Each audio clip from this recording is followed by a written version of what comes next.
Priscilla Presley concedeu muitas entrevistas desde a morte de Elvis Presley, mas esta foi muito diferente. Quando um entrevistador lhe mostrou uma foto, sua reação chocou a todos, pois ela disse que não era Elvis. De que foto ela estava falando? Estaria se referindo ao homem no caixão? Junte-se a nós enquanto desvendamos a verdade por trás desse mistério. A entrevista de rotina que mudou tudo. Priscilla Presley entrou no ambiente familiar de Graceland em uma tarde quente do final de setembro. Um daqueles dias em que o sol de Memphis filtrava-se pelas altas janelas e projetava longas sombras sobre os pisos polidos da mansão que fora o santuário de Elvis e, eventualmente, sua prisão. Ela havia concordado em dar mais uma entrevista sobre Elvis, algo que fizera inúmeras vezes ao longo das décadas desde sua morte. E imaginava que esta não seria diferente de todas as outras, em que os jornalistas faziam as mesmas perguntas previsíveis sobre o romance deles, o casamento, a vida juntos e o legado que Elvis deixara ao falecer em agosto de 1977. O entrevistador era um homem simpático de meia-idade chamado Robert Chen, especialista em história da música e autor de diversos artigos sobre o impacto cultural do rock and roll na sociedade americana.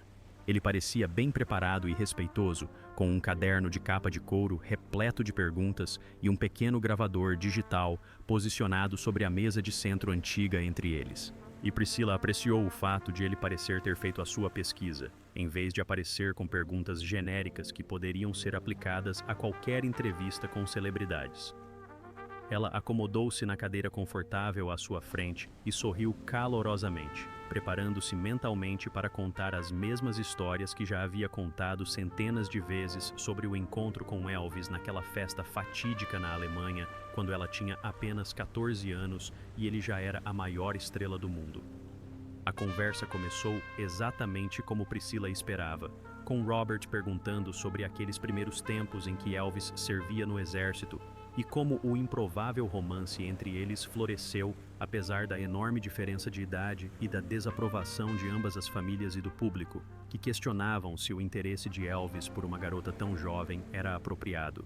Priscilla compartilhou as anedotas já conhecidas sobre o comportamento cavalheiresco de Elvis, como ele havia sido paciente e respeitoso, apesar do que muitas pessoas presumiam sobre o relacionamento deles, e como ele realmente se importava com a educação e o bem-estar dela, mesmo quando sua carreira o levou da Alemanha de volta aos Estados Unidos, onde sua fama continuou a crescer além de qualquer coisa que alguém pudesse imaginar. Ela falou sobre o casamento deles em Las Vegas, descrevendo a pequena cerimônia privada que foi mágica e um tanto apressada, pois Elvis queria evitar o circo midiático que se formaria se a notícia do casamento vazasse antes. Ela descreveu o nascimento de Lisa Marie e como Elvis foi um pai atencioso e amoroso, apesar das exigências da carreira que o mantinham na estrada por meses a fio. E ela falou sobre os desafios de ser casada com alguém que pertencia tanto ao mundo quanto à sua família. Priscilla já havia contado essas histórias tantas vezes que quase as recitava no piloto automático. Sua mente às vezes divagava para outros assuntos enquanto sua boca pronunciava as palavras familiares que os jornalistas sempre queriam ouvir. Robert parecia genuinamente interessado em suas respostas e fez perguntas de acompanhamento ponderadas que demonstraram que ele entendia a complexidade da personalidade de Elvis e as pressões que, em última análise, contribuíram para o fim do casamento e para a saúde debilitada de Elvis em seus últimos anos. Priscilla apreciava a sensibilidade dele ao abordar temas mais difíceis, como o vício de Elvis em medicamentos controlados e o isolamento que a fama lhe impôs, tornando impossível para ele levar uma vida minimamente normal, onde pudesse ir a uma loja ou restaurante sem ser cercado por fãs desesperados por um pedaço da lenda. Cerca de 30 minutos após o início da entrevista, quando Priscilla começava a se acomodar no ritmo familiar da conversa e pensava que seria apenas mais uma adição rotineira às milhares de horas de gravações de entrevistas sobre Elvis que existiam em arquivos ao redor do mundo, o comportamento de Robert mudou repentinamente de uma forma sutil, porém inconfundível. Ele largou a caneta e fechou o caderno, depois estendeu a mão para perto da cadeira, onde um grande envelope de papel pardo havia permanecido despercebido durante toda a conversa. E a forma como ele manuseou o envelope sugeria que o que quer que estivesse dentro era importante e potencialmente explosivo. Robert explicou que o que ele estava prestes a mostrar a ela não tinha nada a ver com o documentário que supostamente estavam discutindo. e que, na verdade, ele havia marcado aquela entrevista sob pretextos um tanto falsos, porque precisava obter a reação dela a algo que havia entrado em sua posse recentemente. Sua voz assumiu um tom cauteloso, quase de desculpas, enquanto contava a Priscila que um colega especialista em teorias da conspiração sobre Elvis havia chamado sua atenção para aquele item poucos dias antes. E depois de vê-lo pessoalmente, Robert sentiu-se na obrigação moral de mostrá-lo a Priscila, mesmo sabendo que poderia ser profundamente perturbador ou angustiante para ela. Priscila sentiu um pequeno nó de ansiedade se formar em seu estômago, enquanto observava Robert abrir lentamente o envelope e retirar o que parecia ser uma fotografia, e notou que suas mãos não estavam totalmente firmes enquanto ele segurava a imagem por um instante, antes de colocá-la com a face para cima, sobre a mesa de centro à sua frente. A fotografia mostrava o interior de uma lanchonete de cidade pequena, o tipo de lugar com cabines de vinil vermelho e piso quadriculado em preto e branco que poderia estar em qualquer cidade rural dos Estados Unidos. Várias pessoas eram visíveis na imagem, incluindo uma garçonete carregando uma cafeteira e o que parecia ser uma família sentada em uma das cabines perto da entrada. Mas o que Priscila viu no canto daquela fotografia mergulharia seu mundo no caos e a forçaria a confrontar questões que havia enterrado por décadas. A fotografia que lhe parou o coração. Priscila instintivamente inclinou-se para a frente para ver melhor a fotografia, seus olhos percorrendo a imagem com uma curiosidade casual que rapidamente se transformou em algo próximo ao choque quando Robert apontou para uma figura específica sentada sozinha em uma mesa de canto perto da janela da lanchonete. O homem usava óculos escuros, apesar de estar dentro de um restaurante, e estava posicionado de uma forma que sugeria que estava deliberadamente tentando evitar ser notado pelos outros clientes ou por qualquer pessoa que pudesse olhar em sua direção, com o corpo inclinado para a parede e a cabeça baixa, como se estivesse estudando o cardápio com intensa concentração. O que fez Priscila prender a respiração não foi apenas a aparência geral do homem. Embora a semelhança com Elvis fosse imediatamente impressionante, mesmo na qualidade um tanto granulada do que parecia ser uma foto tirada por um fotógrafo amador. Foram os detalhes específicos que ela notou ao pegar a fotografia com as mãos trêmulas e a aproximar do rosto, examinando traços que apenas alguém que conviveu com Elvis, o amou e estudou seu rosto por anos reconheceria como sendo distintamente e inconfundivelmente dele. O homem tinha cabelos escuros que começavam a ficar grisalhos nas têmporas, num padrão que correspondia ao envelhecimento dos cabelos de Elvis nos últimos anos de sua vida. E usava costeletas estilizadas naquele estilo característico que se tornara uma das marcas registradas de Elvis. Embora esse estilo em particular já tivesse saído de moda no início da década de 1980, quando esta fotografia supostamente foi tirada. Robert explicou calmamente que a imagem havia sido capturada em 1982 por um turista que passava por uma pequena cidade em Michigan, o que teria ocorrido 3 anos após a morte oficial de Elvis, em agosto de 1977. Priscila sentiu o coração acelerar enquanto tentava processar o que aquela cronologia poderia significar se aquele fosse realmente Elvis sentado naquela lanchonete. A formação médica de Priscila como enfermeira, que ela havia cursado brevemente antes de se casar com Elvis, entrou em ação enquanto ela estudava a fotografia com uma atenção clínica aos detalhes que ia além do simples reconhecimento de feições faciais. Ela apontou com um dedo trêmulo para a maneira como o homem segurava a xícara de café, observando que Elvis tinha um jeito muito específico e incomum de segurar xícaras e copos com o dedo mindinho estendido em um ângulo estranho devido a uma antiga lesão na mão que sofrera durante seu tempo no exército. O homem na fotografia segurava seu café exatamente daquela maneira peculiar, e Priscila sabia por seus anos observando Elvis comer e beber que esse não era o tipo de detalhe que alguém poderia fingir ou copiar, pois se tratava de uma adaptação física inconsciente à dor crônica. Ela então notou a postura do homem, a maneira como seus ombros estavam ligeiramente curvados para a frente e sua coluna vertebral tinha uma curvatura específica. E explicou a Robert, em voz quase inaudível, que Elvis sofria de graves problemas nas costas há anos após se lesionar durante uma apresentação no palco em meados da década de 1960. A maneira como Elvis se sentava, ficava em pé e se movia havia sido permanentemente afetada por aquela lesão, criando uma assinatura física distinta, tão única quanto uma impressão digital. e o homem nesta fotografia exibia exatamente a mesma postura, até mesmo no ângulo específico em que mantinha a cabeça para aliviar a pressão sobre a coluna lesionada. Os olhos de Priscila percorreram a fotografia, catalogando detalhe após detalhe impossível que correspondia a Elvis com tanta precisão que ela sentiu a realidade começar a se distorcer e mudar ao seu redor, como se o mundo de repente estivesse operando segundo regras diferentes das que ela acreditava que o governavam. Ela apontou para uma pequena irregularidade na estrutura óssea da mandíbula do homem, visível mesmo de perfil.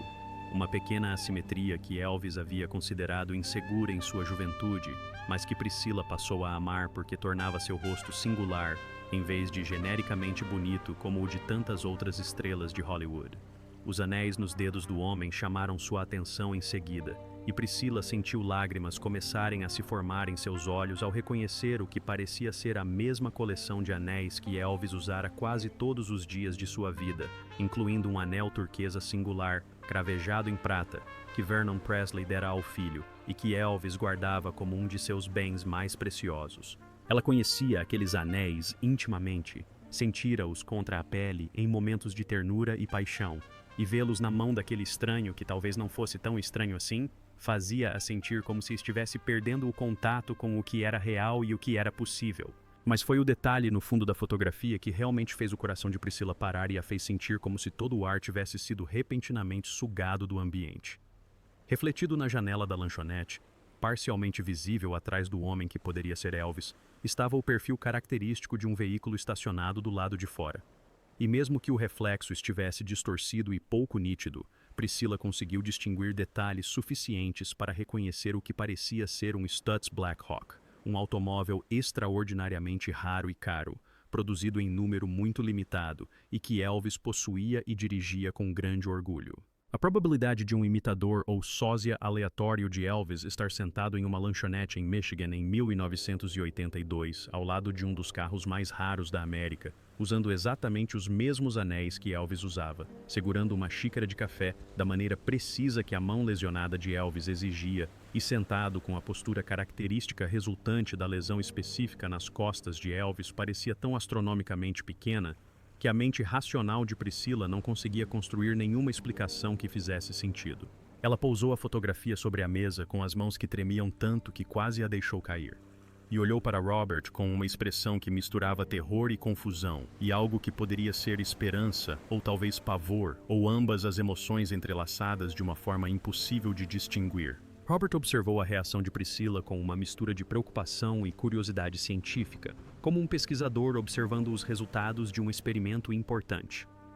Ele explicou que a fotografia havia sido autenticada por vários especialistas, que confirmaram que ela não havia sido manipulada ou alterada digitalmente de forma alguma. A imagem era genuína, disse ele, tirada com uma câmera analógica comum no início da década de 1980.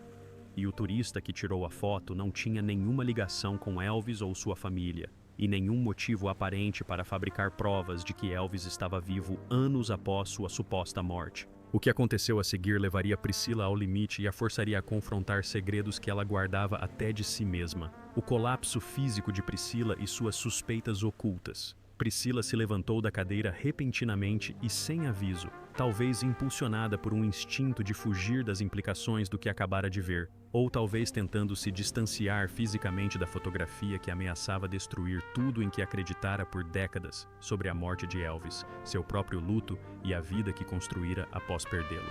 Mas assim que se pôs de pé, suas pernas pareceram ceder, como se toda a força tivesse sido drenada de seus músculos, e ela cambaleou perigosamente para um lado, enquanto seu rosto empalidecia completamente e seus olhos perdiam o foco. Robert saltou e correu para ampará-la antes que caísse, e conseguiu guiá-la de volta para a cadeira enquanto pedia ajuda urgentemente aos membros da equipe que filmavam a entrevista de suas posições ao redor da sala. A respiração de Priscila havia se tornado rápida e superficial, vindo em suspiros curtos que sugeriam que ela poderia estar hiperventilando ou tendo um ataque de pânico, e sua mão estava pressionada contra o peito como se ela estivesse sentindo dor ou pressão que a assustava. A cor havia sumido completamente de seu rosto, deixando sua pele quase translúcida e úmida ao toque, e gotas de suor se formaram em sua testa, apesar da temperatura agradável do quarto com ar-condicionado. Uma assistente de produção, com algum treinamento médico, correu até ela e começou a verificar seus sinais vitais, fazendo perguntas para avaliar se ela estava tendo um ataque cardíaco, um AVC ou alguma outra emergência médica que exigisse hospitalização imediata. O pulso de Priscila estava acelerado demais e sua pressão arterial havia subido a níveis perigosos, o que levou a assistente a recomendar que chamassem uma ambulância imediatamente. Mas Priscila conseguiu balançar a cabeça e agarrar o pulso da assistente com uma força surpreendente para alguém que parecia estar prestes a desmaiar. Ela insistiu, com a voz rouca e embargada, que não estava tendo um ataque cardíaco, que o que estava sentindo era um choque emocional e um pânico avassalador, e não uma crise médica física, e implorou para que não chamassem o serviço de emergência, pois não queria que o incidente se tornasse público e gerasse um frenesi na mídia sobre o suposto desmaio de Priscilla Presley durante uma entrevista na Graceland. A assistente parecia incerta, mas concordou em dar a Priscilla algum tempo para se recuperar, monitorando-a de perto para detectar qualquer sinal de que seu estado estivesse se deteriorando a ponto de exigir intervenção médica, independentemente de seus desejos. Por quase 15 minutos, Priscilla permaneceu imóvel na cadeira, com os olhos fixos na fotografia que ainda estava sobre a mesa de centro à sua frente. E durante esse tempo, ela pareceu travar uma espécie de luta interna ou debate consigo mesma sobre o que deveria dizer ou se deveria dizer algo. Lágrimas escorriam pelo seu rosto, embora ela não emitisse nenhum som de choro, e ocasionalmente seus lábios se moviam como se ela estivesse sussurrando palavras para si mesma que ninguém mais pudesse ouvir.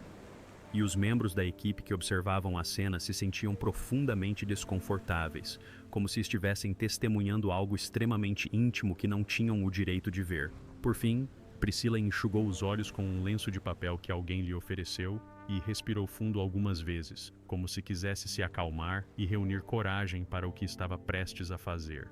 Olhou diretamente para Robert e perguntou se as câmeras ainda estavam gravando tudo. E quando ele confirmou que estavam, de fato, registrando cada momento daquela entrevista extraordinária, Priscilla assentiu lentamente e disse que precisava contar a verdade sobre coisas que mantivera em segredo por mais de 40 anos. Coisas que ela nunca havia compartilhado com ninguém porque verbalizá-las as tornaria reais de uma forma que ela não estava preparada para enfrentar. Sua voz era baixa, mas firme, quando começou a falar. E explicou que a morte de Elvis em agosto de 1977 nunca fez muito sentido para ela, embora a tivesse aceitado publicamente e lamentado genuinamente a perda do homem que fora o centro do seu mundo por tantos anos. Ela descreveu como nos meses que antecederam sua morte, Elvis falava cada vez mais sobre se sentir preso pela fama e pelas expectativas que o mundo depositava nele, sobre como às vezes fantasiava em simplesmente abandonar tudo e desaparecer para viver uma vida tranquila e anônima, onde pudesse ser uma pessoa normal em vez de Elvis Presley, a lenda, o ícone e a mercadoria. Priscilla revelou que havia estranhas inconsistências em torno da morte de Elvis que a incomodaram na época, mas que ela as deixou de lado porque questionar a versão oficial lhe parecia uma forma de negação ou uma incapacidade de aceitar a realidade. O funeral foi organizado com uma pressa incomum, disse ela, e pouquíssimas pessoas chegaram a ver Elvis no caixão. Aqueles que o viram relataram que algo parecia errado ou estranho em sua aparência, de maneiras que não conseguiam explicar, mas que os deixaram inquietos.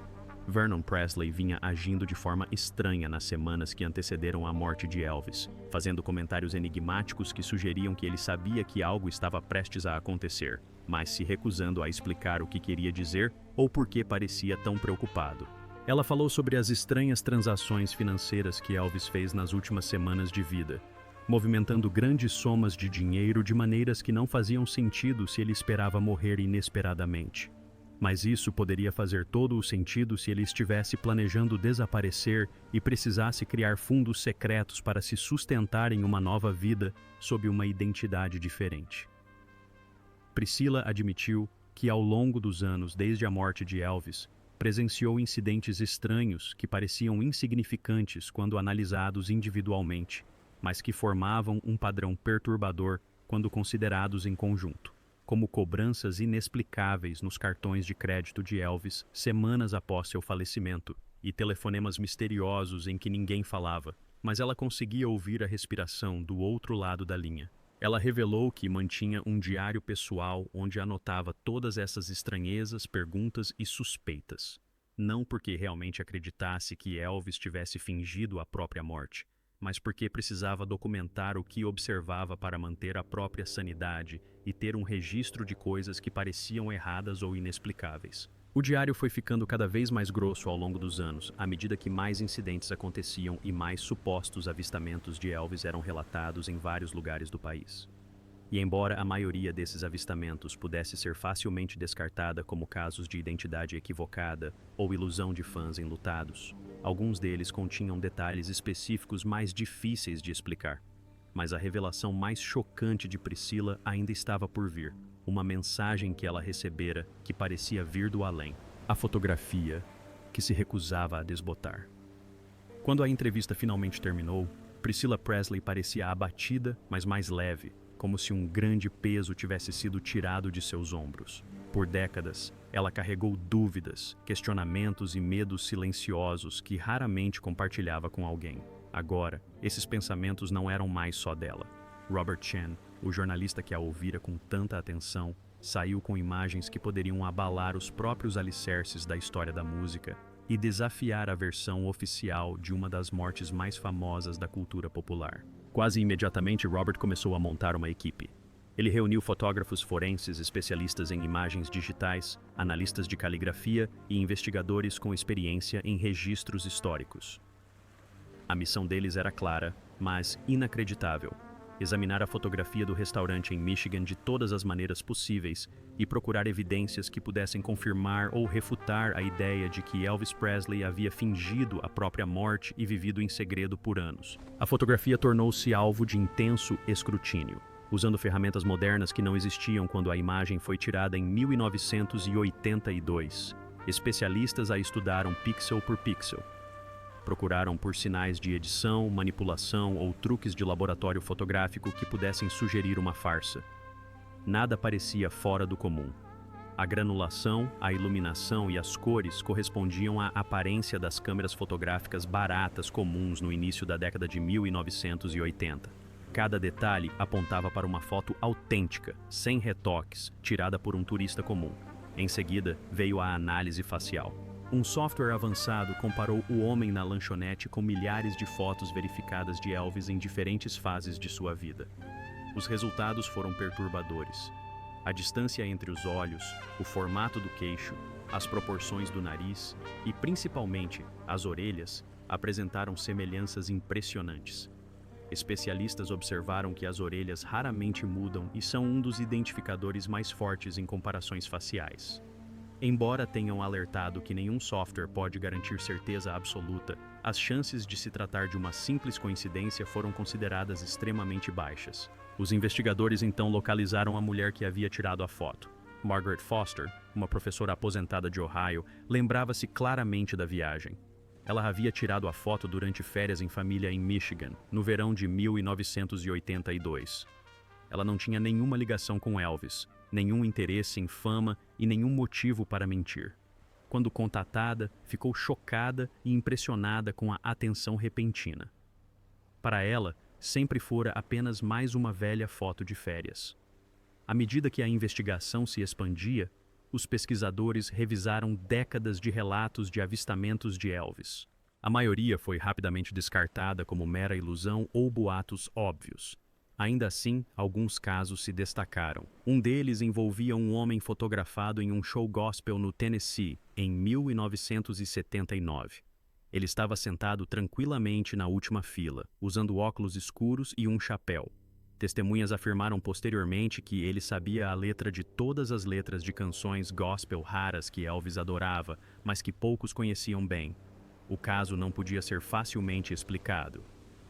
Rastros de dinheiro adicionaram outra camada de mistério. Investigadores financeiros examinaram os registros do espólio de Elvis e encontraram movimentações estranhas de grandes somas logo após sua morte. Alguns fundos transitaram por contas complexas e acabaram em paraísos fiscais. Essas contas apresentavam saques repetidos que pareciam mais despesas pessoais do que distribuição de herança. O padrão levantou questões preocupantes sobre se alguém teria preparado um apoio financeiro secreto para Elvis sob outra identidade. Até mesmo o fundo da foto no restaurante causou estranheza. Um raro Stutz Black Hawk aparecia atrás do homem na imagem. Os registros mostravam que o carro havia sido vendido pouco depois da morte de Elvis para um comprador oculto por trás de diversas estruturas corporativas. Os advogados bloquearam novas investigações, alegando preocupações com a privacidade. Mais uma vez, o caso esfriou, deixando mais perguntas do que respostas. O segredo que apenas 2 pessoas conheciam. Semanas depois, Priscila concordou em se encontrar com Robert novamente, desta vez em um lugar tranquilo e seguro. Ela parecia cansada, mas também havia uma sensação de alívio em sua expressão.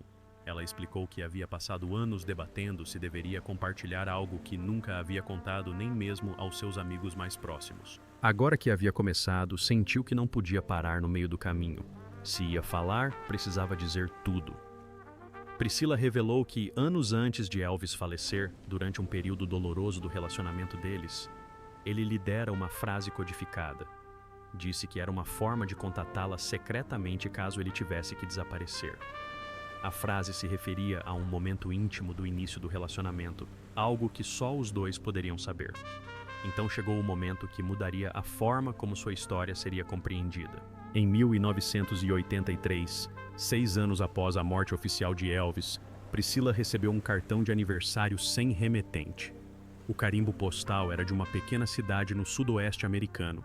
Dentro, havia apenas a frase codificada, nada mais. A caligrafia parecia dolorosamente familiar. Ela estava com muito medo de mandar analisá-la, aterrorizada com o que a resposta poderia revelar. O cartão a deixou abalada. Se fosse verdadeiro, significava que Elvis estava vivo e havia escolhido permanecer escondido. Se fosse falso, era uma brincadeira cruel e profundamente pessoal. Sem saber o que fazer, Priscila manteve o cartão em segredo, temendo expô-lo ou sofrer ainda mais. Anos depois, chegaram mais 2 mensagens, com alguns anos de intervalo entre elas. Cada uma continha a mesma frase, escrita aparentemente pela mesma caligrafia. Os carimbos postais eram de diferentes cidades pequenas do sudoeste americano, como se o remetente nunca permanecesse muito tempo em um só lugar. As mensagens não ofereciam explicações, nem localizações, nem uma forma de resposta. Pareciam mais lembretes silenciosos do que tentativas de reconexão. Carregar esse segredo teve um preço emocional muito alto. Priscila descreveu como se pegava procurando rostos em multidões, aeroportos e eventos públicos, imaginando se o reconheceria. Ela falou sobre a culpa que sentia, especialmente porque sua filha, Lisa Marie, lamentava a morte do pai, acreditando que ele realmente havia partido. Às vezes, Priscila questionava a própria sanidade e tentava aceitar que Elvis estava enterrado em Graceland, assim como o mundo acreditava. Mas a fotografia do Michigan Diner mudou algo dentro dela. Somada às mensagens codificadas e às anotações que guardava em segredo há anos, essa descoberta a levou a uma dolorosa conclusão. Ela começou a acreditar que Elvis poderia ter forjado a própria morte para escapar de uma vida que se tornara insuportável. Ela se lembrou de como Elvis havia falado, em seus últimos meses, sobre se sentir preso pela fama. Ele ansiava por uma vida simples, por entrar em uma loja sem ser perseguido ou observado. Talvez desaparecer fosse a única fuga que ele conseguia imaginar. Priscila terminou com honestidade, não com certeza. Ela admitiu que não sabia a verdade com certeza. As evidências ainda podem ser coincidência ou mal-entendido. Mesmo assim, ela acreditava que as pessoas mereciam ouvir sua história. Ela queria que os fãs considerassem a possibilidade de que o rei do rock and roll pudesse ter escolhido a paz em vez da fama, vivendo tranquilamente sob outro nome, longe dos holofotes que um dia definiram sua vida. O que você acha da reação de Priscilla Presley? Você acha que há algo mais por trás disso? Compartilhe sua opinião nos comentários abaixo e não se esqueça de curta, compartilhe e clique no próximo vídeo exibido na sua tela.